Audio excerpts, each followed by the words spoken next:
Hey everybody, check in. Welcome to TA Tuesdays.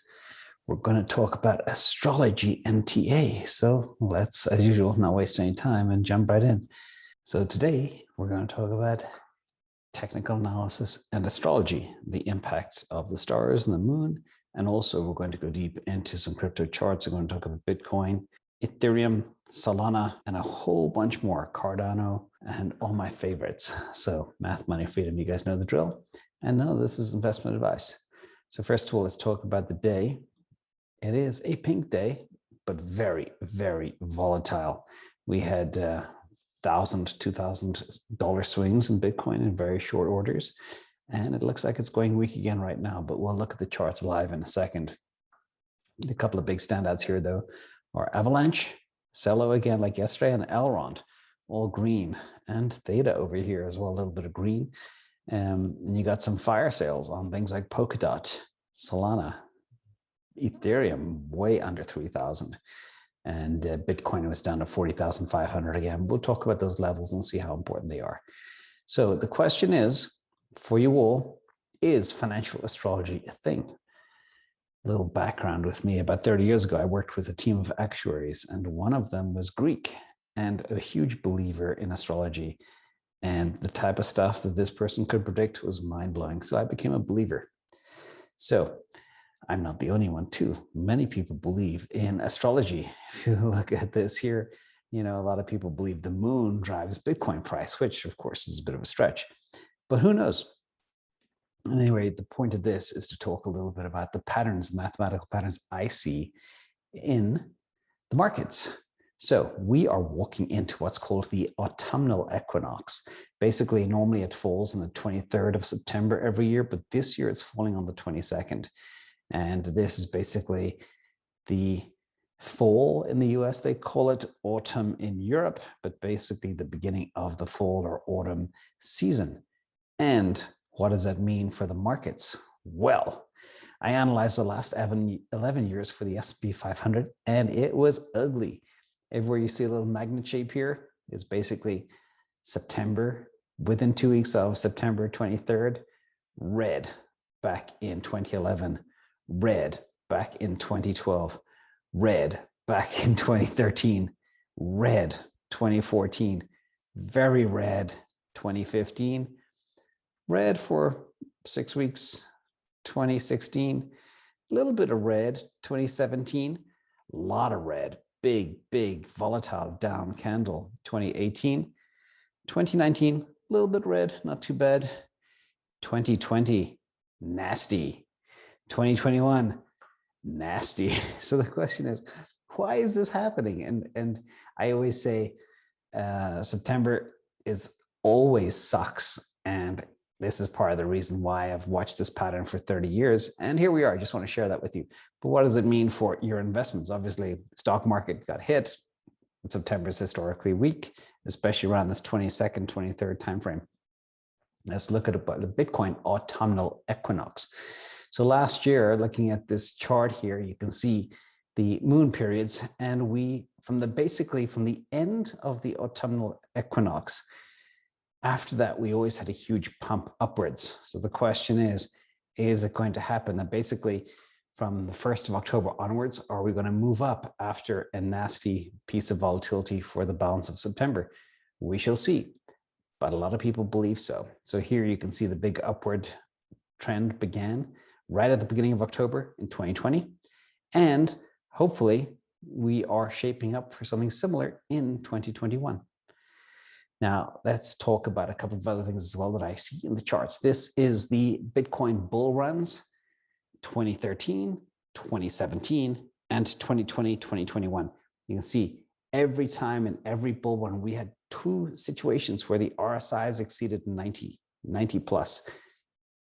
2013 happened, beginning of 2013 and towards the end, because 2013 was an unusual year. We had kind of two bull runs back to back. Very special time. 2017, we had two, but we also had two peaks above 90. Basically, the summer 2017 and right before Christmas 2017 as well. And so far this year, we had one. And will we get the second 90 plus RSI, because many believe, including myself, you need at least two 90 plus RSIs to signify the bull run is at least well underway. Some people think after two, it means the end based on history, but we'll see. So that is coming as well. So today, in terms of the charts, we're going to look at Bitcoin, Ethereum, Cardano, Solana, Elrond, Matic, Polygon, and Polkadot. And you can see some of the red numbers there today, but also the fact that Elrond has done well today. Now, some of the chart TA settings we're going to look at as well.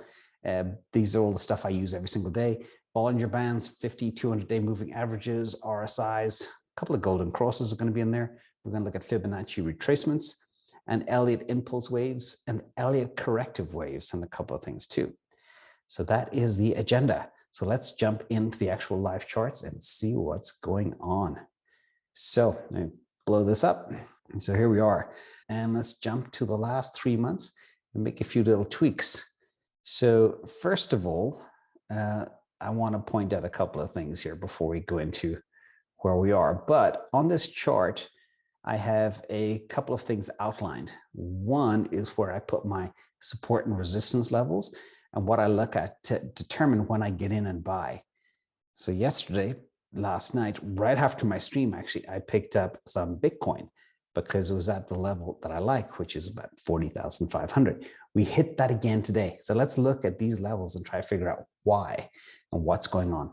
Well, first of all, before we do that, you can see here, there is an Elliott wave, first one, going up in these three charts. And, you know, people always criticize, like, well, it's not really a perfect Elliott wave, but some people talk about it. And then we have the Elliott correction wave on the other side. So after we hit that 52,000 a few weeks ago, I think it was on the 6th of September, we have been taken back. So this is normal. 5 steps up, 3 steps back, 5 steps up. The question is, where do you draw your lines of support? So there's a couple of things I want to point out here. I will get rid of the RSI. We don't need that.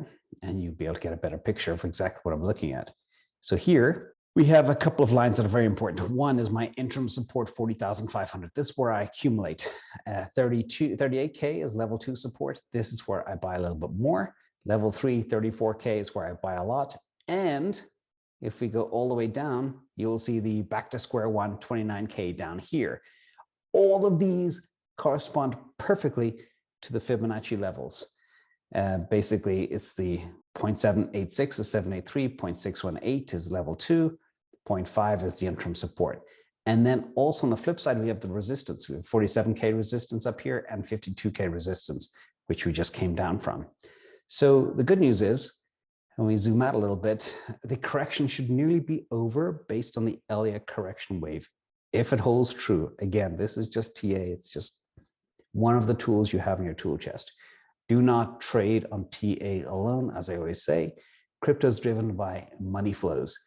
Also manipulation. So we saw some huge down wicks, like here, huge red down wick, and another one today. Actually, a few hours ago, I was chatting with people on Discord about this live. Now, a lot of people also believe, like myself, 50K October 1st is possible, and that's only a week away. So we'll see where this all goes, but that is the Bitcoin chart. Good place to accumulate. That I accumulate 4,500, go in bigger, 38K, and bigger again. Now let's look at Ethereum. Ethereum, similarly, has been extremely weak, absolutely getting hammered. And you can see here the waves, not the waves, the support levels are a little bit different. We smashed through the 50-day moving average. We're coming down here, it looks like, to the 200-day moving average, which takes us about 2,600. So I do expect a solid bounce off of 2,600 if we even get that low. But the selling has become extreme. And this is very unusual considering the amount that has been drained off the exchanges and the amount of institutional investment. So I've got a couple of levels here. Lowest level of support is around 2244. If we get down there, the market is really falling apart. That means Bitcoin is going right back to low 30Ks.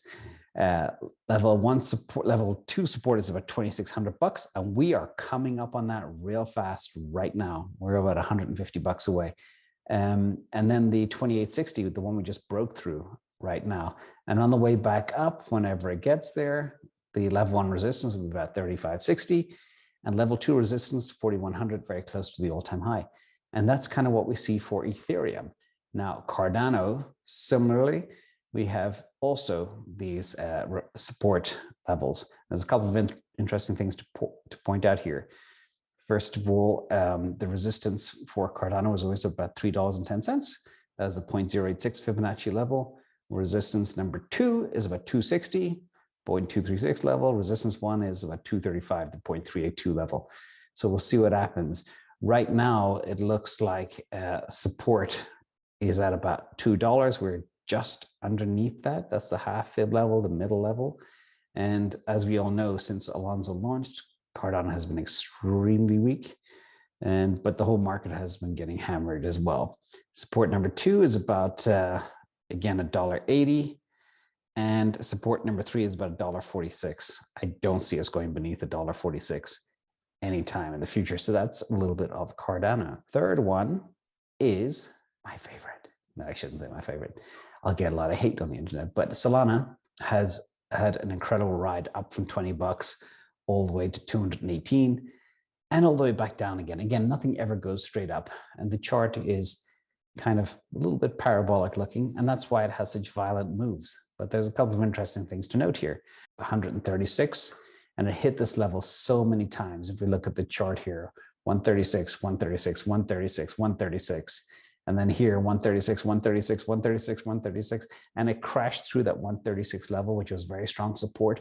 But again, the whole market is extremely weak right now. So that's happening. And yesterday in my video, I telegraphed I was going to be buying at 120, 121, and I did. I had limit orders and they filled today. We're currently at about 124, so not far off that 121 level. I go in again if it hits 100 bucks. And down here, if we get back to 65 bucks, it still is 3x from what it was on June 22nd, but you never know. This would be a scary place if we do get back down here. So that's a little bit about Solana.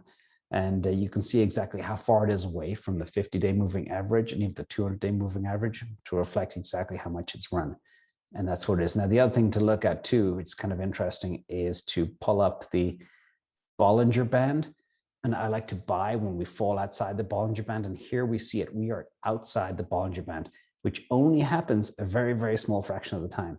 On the south end, less than 2.5% of the time do we play out here. And you can see it only creeped out twice, 3 times in its history. So over the last couple of months. So that is a good indicator. It means it should be going back up. Now let's look at Elrond, a little something I picked up yesterday. Here you see the resistance level to start here. Level 2 is the all-time high. It's about $303. Level 2 is about 252. Support, I believe, is about 191 to 200. It was kind of a good place to enter.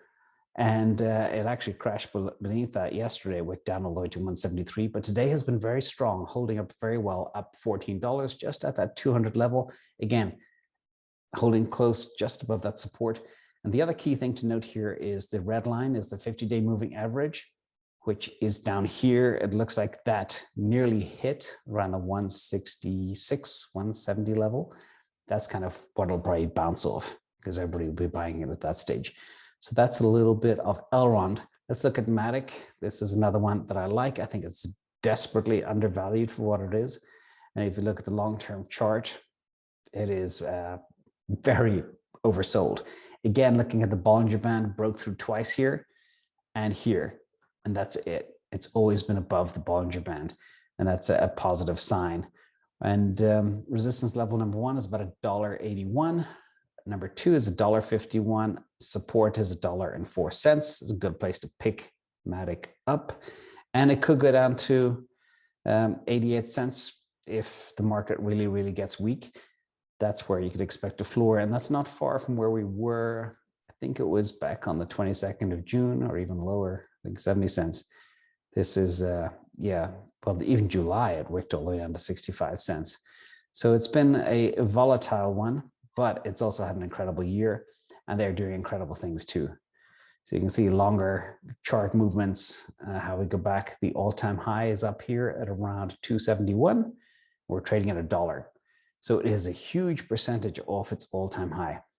We'll see where it goes. I remain very bullish on the project, as I do with Polkadot. You will see as well a very heavy slant towards smart contract platforms. I believe they are probably the most important plays out there. So this one is a little bit interesting. This is Polkadot.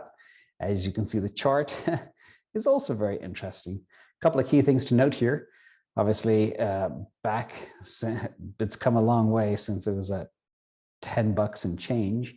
We're all the way back up to currently $26. But a few things to note here. Again, resistance level about $39. Need to get above that. Resistance level number 2 is exactly at $32, which we were at a few days ago. And we have a golden cross coming up here. This is where the 50-day cross the 200-day moving average. This is how weird the Polkadot chart is. A little bit delayed after the Bitcoin golden cross, but it's coming up. And also, we are outside the Bollinger Band. Also, the golden cross is at the 0.38 Fibonacci level. Coincidence? I don't know, but it seems that that should be a pretty strong level of support, and it should be very bullish from here. And the second support level is around $24.50. Third support level is about $21 and change. So that is Polkadot. And these are just some of the things that I see. And the reason I'm showcasing this is how I identify entry levels. People keep on asking me over the last few days, how do you know exactly when to get in, when to get out, etc. So this is how I do it. So hope this helps everybody. And please, if you like this content, hit the like and subscribe. And I'll see you all tomorrow.